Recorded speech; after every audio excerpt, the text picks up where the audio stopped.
ñu ngi leen di nuyu di leen jaajëfal yéen ñiy suivre chaîne bi di Xalaat TV ñu leen di dalalaat ci seen jànkatu bés bi. tey dañuy ñëw ci actualité boo xam ni am na luñ ci jotoon partagé suñu page Facebook muy mbiru Adji Sarr bi nga xam ni dañoo xëy bés rek gis mboole média de propagande français yi def ko à la une ci ban période moment bi nga xam ni ci la fête Sweet Beauté jibe woon bàyyi jàmmarloo judoon ci muy mois de mars. du nag lu anodin lii du hasard beneen état bu dossier la boo xam ne ñu ko tëgg gannaaw ba ñu lajjee ci seen campagne de manipulation fii ci Sénégal tëgg scénario yoo xamante ni gàcce la pour sénégalais yi nangoo dégg dëgg lu ñu weer balaa ngoon gaa yi weeri ba mu set wecc. léegi nag comme que suñu njiit yi dañoo am lu ñu naan complexe d'infériorité pour ñoom la vérité sonne blanche dëgg tubaab bee ko moom ba lépp lu ñu wax rek jàpp na ni ñun dañ ko war a jàppee comme téere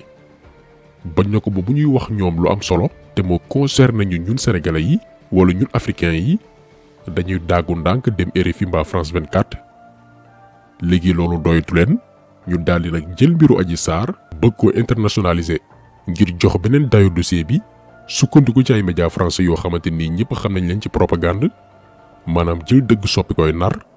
jël lu dul dëgg rafetal ko taaral ko boole ko campagne de communication bu mucc ayib ngir mu mën a convaincre une cible. Jeune Afrique, RFI, Le Monde campagne yu mel ni seen spécialité la dañ ci aay lool macha allah boo xoolee kaawu Russie ak Ukraine bii rek niñ koy couvrir ni ñuy tronquer l'histoire ak mbir yi ni mu demee dëggantaan bu dee da ngay gëstu ci ngay xam ne ay médias lañu ay lool ci manipulation de masse. scénario bii nag ñu tëgg barki Démo Njaay lañ leen bëgg a leeral ni mu demee déjà ñu ko réaliser ñooy ñan bañ na ko ba ñu publier article yi dañ ko sponsorisé daldi fay Facebook ngir contenu bi mën a laalay junni doomi aadama loolee ñaata lañ ko mën a xayma ci koppar ci lii lépp lañ bëgg a ñëw ak changement de discours bi Adji Sarr def diggante daaw ak ren mu mel ni dañ ko briefé waat tëggalaat ko beneen version incohérence yooyu yëpp itam dañ ci ñëw. tout d'abord yan média la comploteurs yi ngeen Adji Sarr tànn ngir jaay ko sur le plan international jox ko benn crédibilité pour convaincre benn cible. boo jëlee par exemple Jeune Afrique boo ko déggee da nga yaakaar ni média la bu am siège am biir Afrique di défendre intérêt africain yi alors que demeewul noonu. média français la bu am màkkaana biir Paris te tey analystes yi yëpp déggoo nañ ci ne communication la ñu gën a def léegi que information. parce que dem nañ ba business bi aspect commercial bi moo ëpp doole joxe xibaar yu wér te wóor. lii benn livre la buñ naan les sorciers blancs enquête sur les faux amis français de l'Afrique. ci téere bii dañ ciy cité naka la média bu ci mel ni Jeune Afrique di rendre service ay chef d'état africain maanaam di leen defaral ay papiers sur mesure di leen mettre à la une taggal leen seeni maam wecce ko xaalis bu baree bari. ñu leen di wooy ci biir livre bi les gourous de la communication. Jeune Afrique lii mooy spécialité am nekkul au service des Africains mais plutôt dafay profiter ci matadi suñuy njiit yi nga xamante nii jaay seen image bitim réew jaral na leen lu nekk ñoo leen di fay ñoom Jeune Afrique ñu leen di bindal. ba tey bu jëlee journal Le Monde di itam média français ba ñu demee ba naan système bii maanaam ndekki président Afrique francophonie yi dañuy fay ay centaines de millions ngir def seeni propagande ci ay médias internationaux yu français yi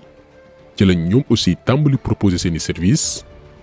lii itam seen journaliste ba fa newoon daan liggéey ca ñoom ñu naan ko Vincent Hugues moo ko xamle woon. moo ne en tant qu'ancien employé groupe de presse bi journal Le Monde dafay jaay ay papiers di xalamal ay président africain ñu koy fay te ba tey porté wuñ ko plainte moom waa ji ci loolee mu waxoon. RFI ak France 24 itam moom yaakaar naa jarul présenté groupe France Média Monde ñoo leen moom société boo xam ne état bu France mooy borom doon ci actionnaire à 100%. seen budget assemblée nationale bu France lañ koy voté. lépp lu ñuy def ñoom ñaari médias yi dafay tënku ci politique bi Élysée tëral parce que ci wàllu média ci financé mooy dictaay loi am.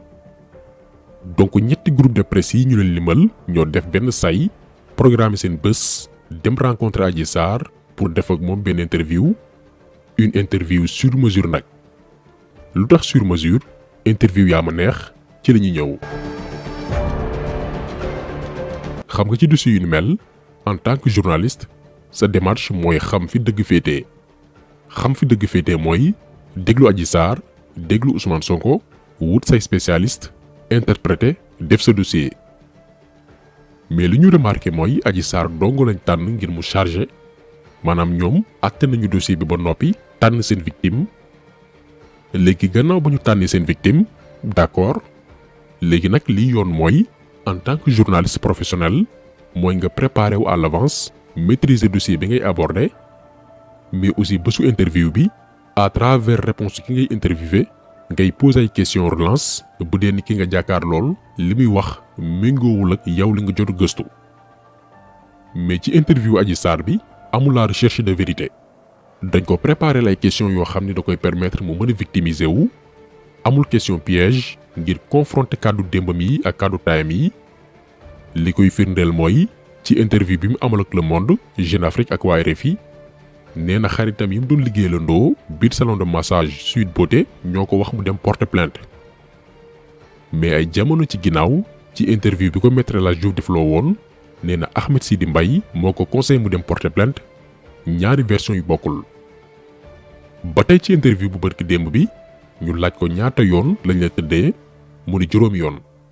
jàpp leen juróomi yoon mu tàmbali nag lim nee na benn yoon en juin 2020 ñaari yoon le 21 décembre 2020 benn yoon le 1er février 2021 lii mu lim boo ko boolee muy ñeenti yoon ci benn explication mu ni juróomi yoon ñëwaat na ñeenti yoon mais ba tey bu ñu delluwaatee ci ginnaaw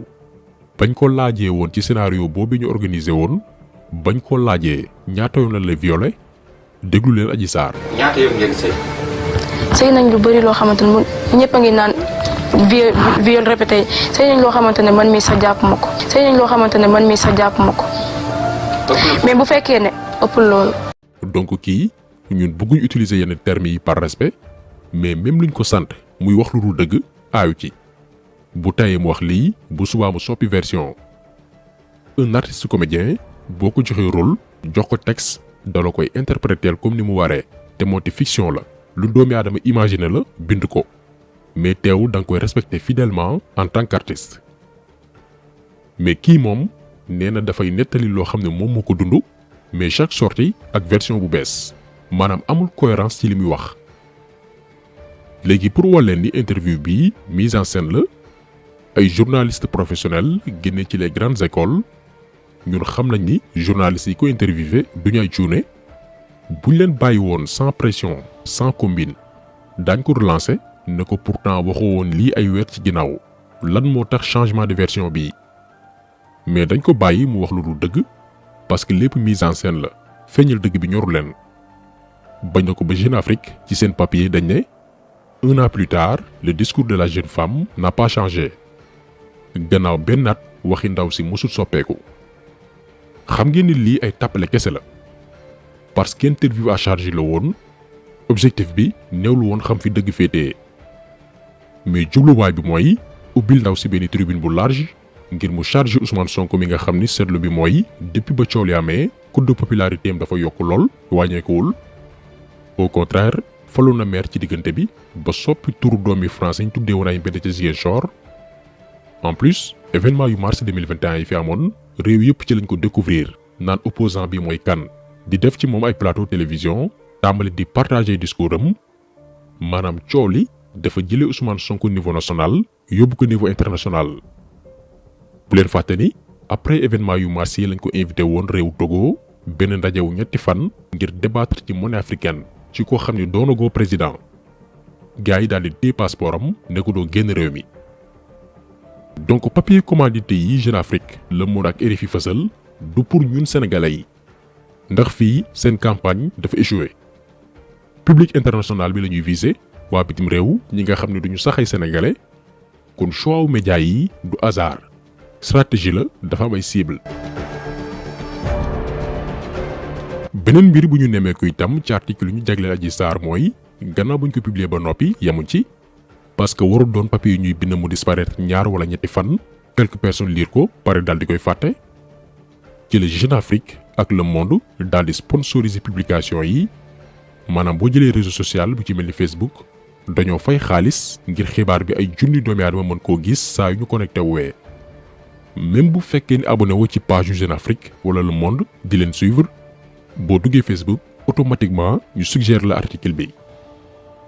ñun gannaaw gi lañu laaj comme que amuñu habitude di def campagne yu ni mel ñoo xam ni maîtriser nañ communication digitale maanaam nooy jaay as mbir ci internet ñu indil ñu ci ay leeral. réponse yi ñu ci am mooy genre campagne yi bu fekkee ne objectif bi mooy li mu doomi aadama yu bari mën cee jot faaw nga génnee xaalis bu tàkkoo tàkku. tableau bi benn misaal la maanaam boo lancé campagne de sponsoring comme ni ko ñoom Jeune Afrique ak Le Monde defee ba atteindre 11 millions de personnes maanaam fukki millions yi doomi aadama ak benn gis ko ba noppi daal di ci cliquer di nga fay Facebook au minimum 39 millions. bu ci 20 millions de personnes jotee ci publication bi lupp 90 millions ngay fay Facebook. bu dee 40 millions de personnes la plus de 220 millions ngay fay.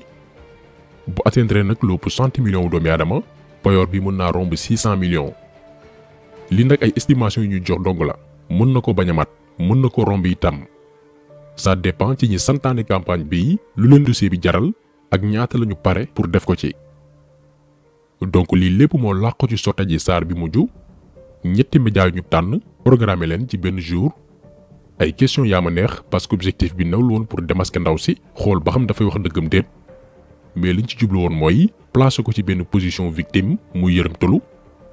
bu ñu bindee nag article bi ba noppi ñu sponsoriser ko boole ko campagne de communication bu mucc ayib ngir Afrique ak àdduna gépp mën cee jot. ñun nag am nañ beneen gis-gis bu ñu am ci sortie bii mooy procès mën naa bañ am ndax Adji Sarr ak waaye dem boo ko jàngalee A mu ni ba loo ko répéteel du mokk bu waxee tey lii suba mu soppi discours ñi ko yónni ngir bañ ko ridiculiser ci kanamu avocat yu ci mel ni Clédor Ly Bamba Cissé maître Khoureychi Ba maître Demba Ciré Bathily pour citer gum ñii rek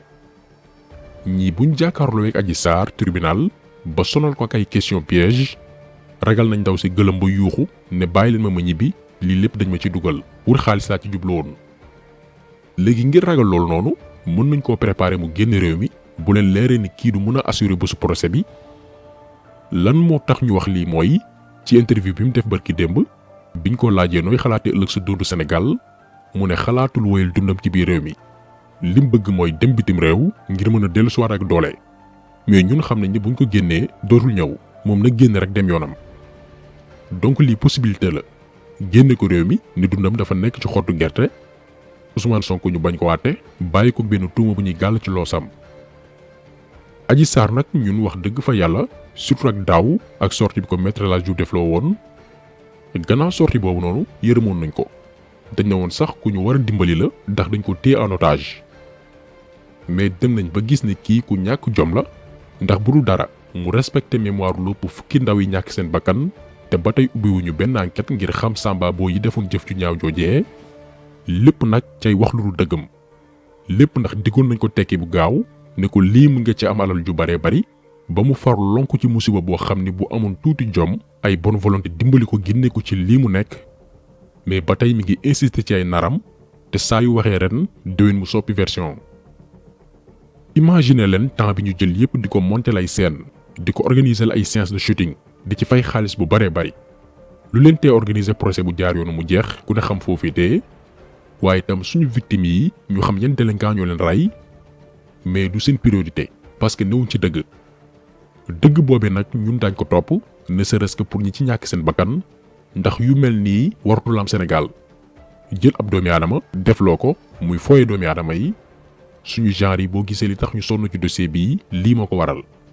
ëllëg ku ñu santati mbir yu ni mel te mu leer na ni lii ngay def dara nekk ci dëgg nga xool ko xoolaat ko xalaat conséquences yi. kon taxaw seetlu bi tey loolu woon ñu ngi leen di gërëm di leen jaajëfal di leen di daje incha allah beneen yoon ci beneen jàngat jaa ngeen jëf.